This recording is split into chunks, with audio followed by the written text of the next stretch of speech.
What's up everybody, welcome back to the channel and to another Outriders video. Today we're not going to actually be talking about any builds or anything, but we do know that there's a looming balance, adjustment, nerf, whatever you want to call it, patch that is supposed to be hitting us before the end of July at the earliest, but most likely in my prediction we'll probably see this halfway through August, something like that. At the time of recording this, I don't have any additional information or anything like that, and nothing has been shared with us as ambassadors or anything like that to indicate when this patch will be coming. So that time, first of all, is purely speculative from my side, and secondly, so is everything that I'm going to be discussing about today, specifically in this video. What I wanted to do is I wanted to cover the 6 things which I think definitely get looked at with this adjustment or balance patch or fix patch or whatever you want to call it. And I kind of want to sort of dive into at least why I think that it would most likely happen and whatnot. Now, first thing I gotta say is this is a topic which makes people super fucking sensitive, and by no means do I advocate nerfs or anything like that. I am not asking for any nerfs or anything like that. And funnily enough, actually most of the changes, most of the things we're going to be talking about in today's video is actually mods or things in the game right now that are working not as they should. They are actually broken. So we are benefiting from something which is not actually working the way it's supposed to and needs to be corrected if we want to play a game where everything works the way that it's supposed to work, if I can put it that way, if you know what I mean. So don't freak out about it too much. I'm not asking for any nerfs. I'm not suggesting that people can fly, do anything about these things. I personally am a huge fan of Mage's Rage. I think it's fucking amazing, and because I am an AP player, of course I love the shit out of it, and if it stays the way that it is, then you know I'm not going to complain about that because I get massive damage out of it, and it's fantastic. But the fact of the matter is, when we talk about something like Mage's Rage, it is not working the way it's supposed to be working, and so that this is the reason why they're going to look at it. So yeah, while I've now mentioned Mage's Rage already, let's talk about that first. So definitely Mage's Rage is first of all not working the way that it's supposed to. It's far more powerful than it should be. It is a really good mod by default, but there's an excellent Reddit post which is on the screen right now, but which I will also link in the description below, that really dives into the mathematics behind it and essentially very articulately explains exactly what the problem is. The general gist of it though is it's essentially double dipping, and it's performing twice as good as it's supposed to be performing. Some would even say even more than twice as good.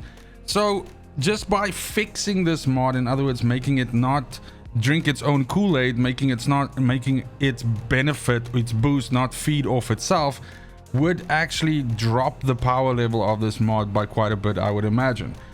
The issue is, or at least I think the thing that people were freaking out about at the moment right now, is that Mage's Rage has become a big crutch for players with AP builds, because of the fact that if you have mediocre damage but you can ramp it up with Mage's Rage, then it can hide some, let's say, weaknesses that your build has, because you're just able to shunt out that much damage and actually be able to sort of offset maybe being too glass cannony or something like that.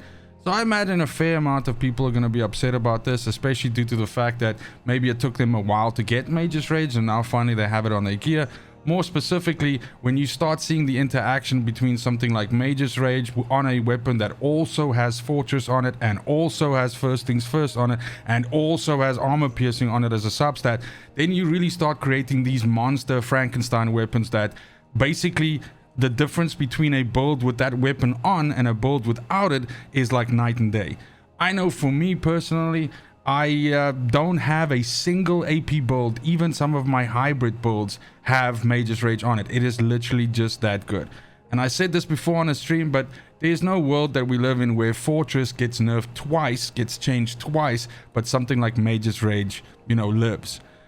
That being said, even if the build, again, we'd need to test it again after any changes to Mage's Rage is done, but even if it is fixed and it remains at what it says on the mod right now, which is a 40% increase off of 4 crits, that is still a best in slot mod, and is still one of the best, if not the best thing you can have on your weapon, alongside something like Fortress, alongside something like First Things First, for Anomaly, and quite possibly for Hybrid as well. So if they only correct what's basically not working right now with the mod, then sure, it will lose some of that insane spike damage that you see from when you ramp up with Mage's Rage, but it will still be a good mod. Then, while I already mentioned it, first things first is of course a tier 1 mod, which has also now become extremely popular due to the fact that with the release of Worldslayer, it changed from 30% to 50%, and essentially this mod is really good if you combine it with the whole no resistance combo that you get on AP builds, where essentially you feed armor piercing into resistance piercing and then resistance piercing into AP, and it gives you a fantastic way to sort of spike up your damage again by just increasing your anomaly power profile. Now, the part where this mod is not working the way it's supposed to be working, unless People Can Fly come out and say to us, no, actually this is intended, we want the mod to do this, is the fact that it seems when you read the mod that it's supposed to only give you this buff for a short amount of time, even though time isn't really specified. However, how this mod actually works is if you shoot some bullets out of your gun and then you reload and then you just keep the gun and you don't swap weapons, you don't shoot anything like that, you keep this massive piercing boost indefinitely until you swap a gun or something like that, or basically you fire some bullets out. This makes it really good, and again, just a bunch of like piercing for whether it's armor or resistance piercing on its own is not that great, but when you feed it into this mechanism of changing all of that into additional AP for yourself, it can again provide some crazy ramp scaling, like what I mentioned before, where now if you can somehow find yourself a pistol or a weapon or something like that, that you can get a combination of first things first, Mage's Rage and Fortress on, there literally isn't another weapon in the game that can match that for the sheer raw power that it can push out. So changing pace a little bit now from weapon mods and mods in general, we have to look at Boulderdash in our third spot for the top 6 things which I think will get looked at. Boulderdash is of course an ability for the Devastator, and essentially there's been a build based around a glitch or an exploit or whatever you want to call it, whichever terminology you want to put behind that, that uses this skill to infinitely ramp up damage and then allows you to have these hilarious one-shot kills against pretty much any boss in the game. Now, this has been present since the launch of Worldslayer and has been confirmed by People Can Fly, not only just as a bug, but something that they see as an exploit, something that they see as that you definitely shouldn't be doing. It's a big no-no.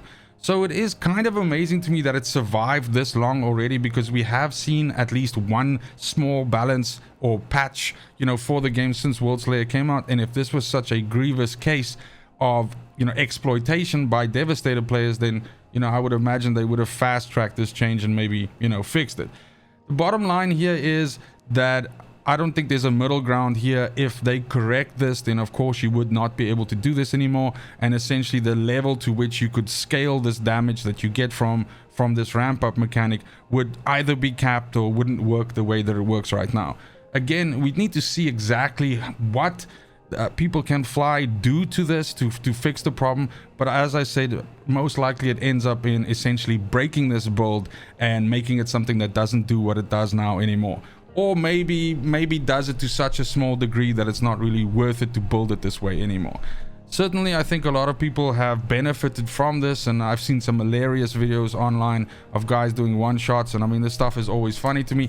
I did not build this though, simply due to the fact that this was so good, even stacked alongside some of the other things that you're going to be talking about or have talked about already on this list, that there was just no fucking way that this would stick around. I mean, never mind the fact that you can clearly see that it is a glitch, but or an exploit or whatever you want to call it. I mean, those all sort of melt together for me. But yeah, so most likely this gets corrected, and then obviously to a degree breaks those builds. So I'd say that I don't know if you still have the time to build that or something like that, and you want to get some use out of it, then I suppose this is something that you have to get out of your system, because most likely after this is corrected by them, this simply won't work anymore. Then jumping to Blightfire, or more specifically, essentially something that comes from the legendary bonus of one of the Technomancer's new sets that come with Worldslayer called the Flame Leper.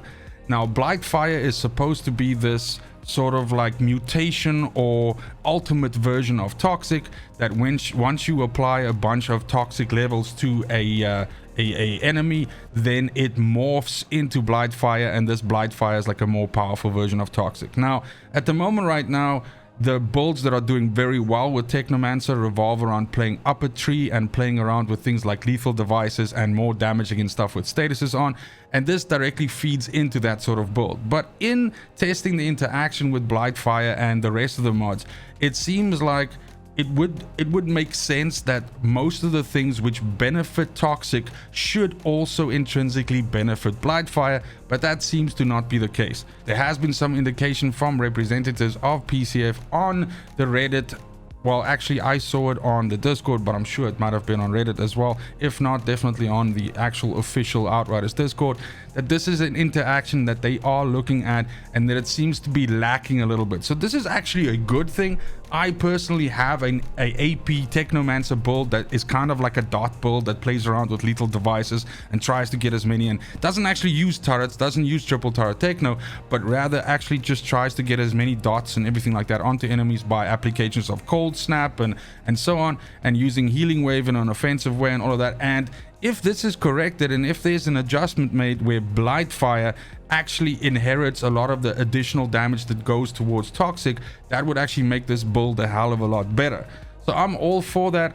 Again, I'm not sure if this means that suddenly now, you know, Blightfire is going to be dealing like, you know, 800% more damage than it should be, but it definitely seems to be underperforming, and at least there's been some indication that this is something that's on the dashboard for PCF to look at. Next, speaking about lethal devices in our second last, our fifth spot, I think this is one where people are really going to be angry with me, but the point is that I think we can all agree that triple turret techno is in a very, very healthy state right now. It's in a very good place. It is definitely one of the easier builds in the game to play.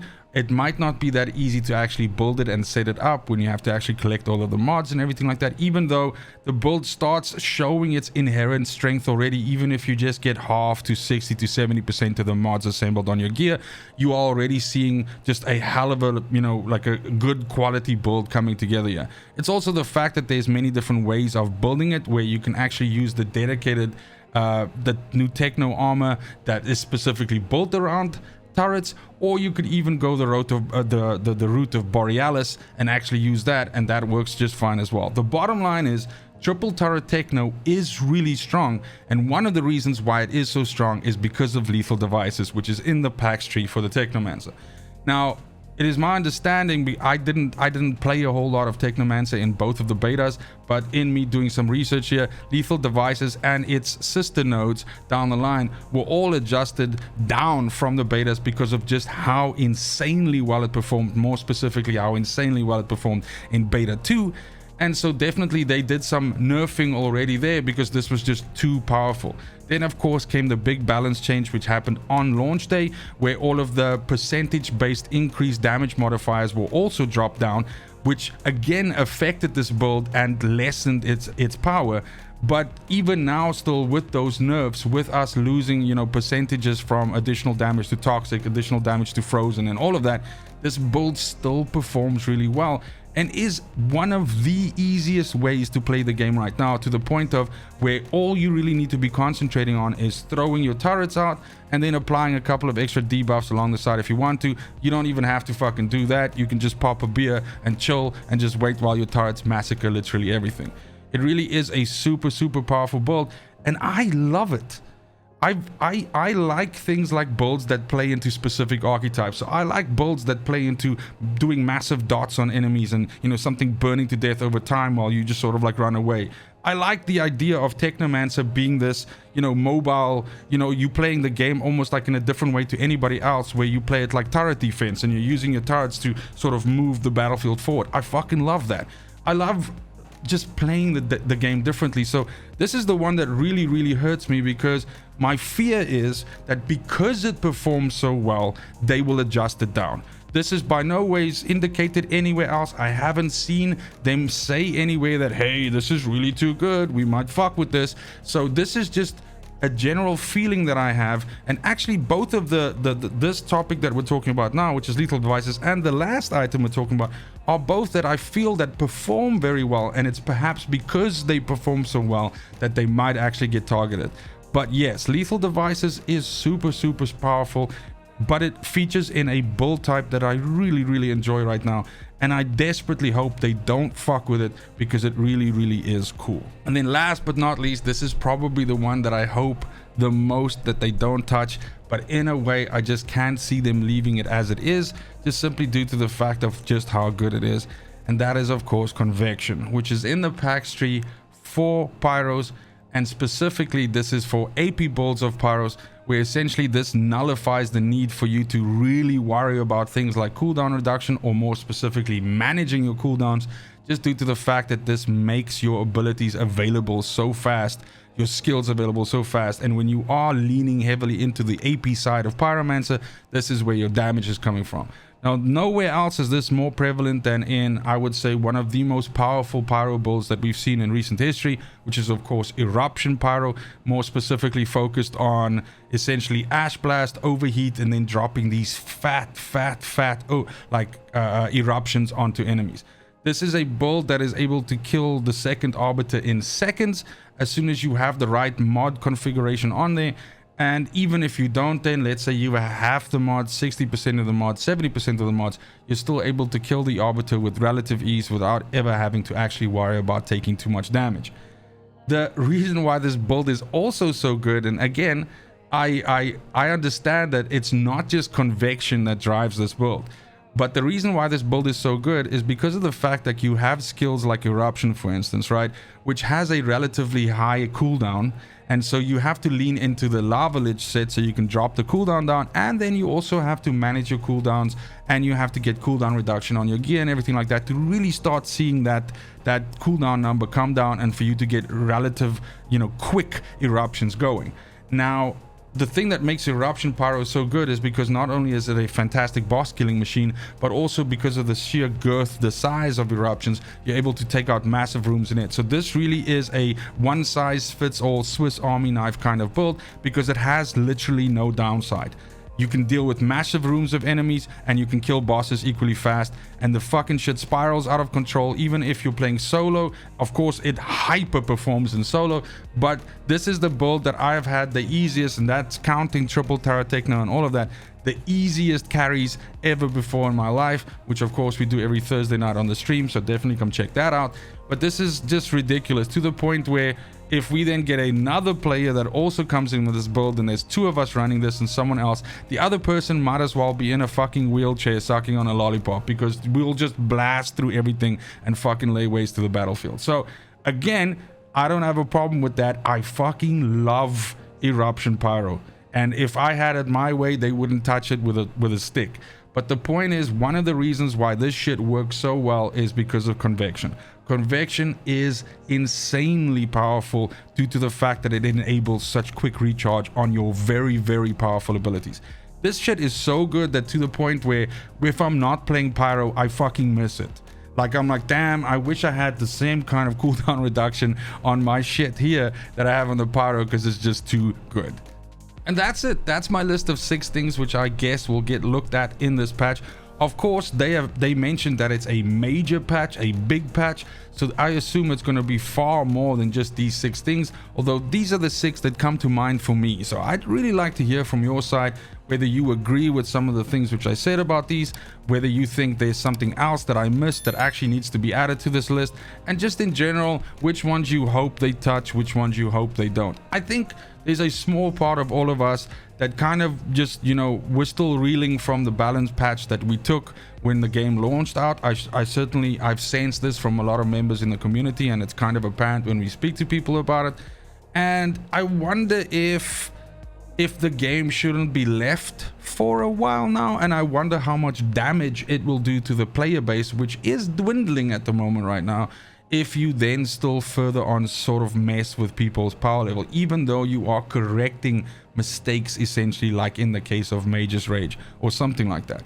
So let me know what you guys think about that. Of course, as soon as anything is announced for the patch changes or anything that we know, and any form of timeline, anything like that, I will of course share it with the channel, and I will unpack it with you guys so that we can be as prepared for it as humanly possible. But that's it for the video. Thank you so much for watching, especially if you made it this far. It's just super important to me that you have a fantastic morning, afternoon, and evening wherever you are in the world. And until next video, fucking cheers. They want the best of me now, best of me now, best of me now, best of me. They want the best of me now, best of me now, best of me now, best of me. They want the best of me now, best of me now, best of me.